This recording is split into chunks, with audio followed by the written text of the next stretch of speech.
Hello, I'm Mrs. Wheeler. Recently, Jamie went on a trip to merry old England. She didn't invite me, which was fine. I was able to stay back and continue to work on some research for this week's lesson. Did you have a nice time on your trip? Yeah, it was really awesome. Thank you for the one candy bar. You're welcome. Her trip did inspire me to talk about something groundbreaking, something designed in London, something that some of you may use every day.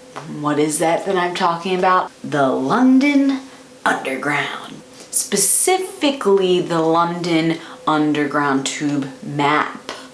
That's what we want to focus on. But before we can get to the map design, we need to go a little further back in time and look at a typeface. You know I love my typefaces. I gotta love type.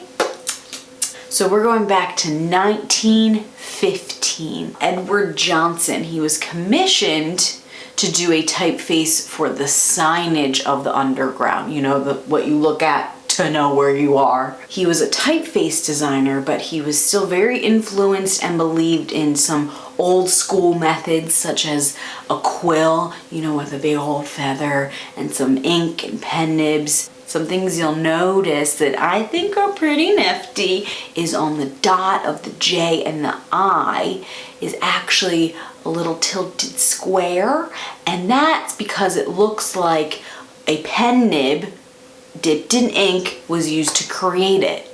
It's just those little things that get me really just inspired by classical Roman capital letters. This typeface was born that is made out of circles and squares. So if you look at each letter, you'll see how it falls into a square or a circle. For example, the O is a perfect circle.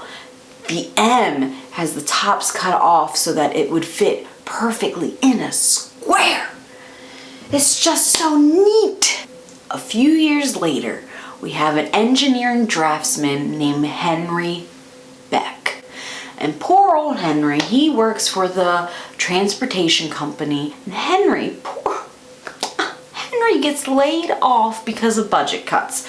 But this gentleman is so inspired and interested in the transportation maps that he just kind of grows into a hobby. So what happens next?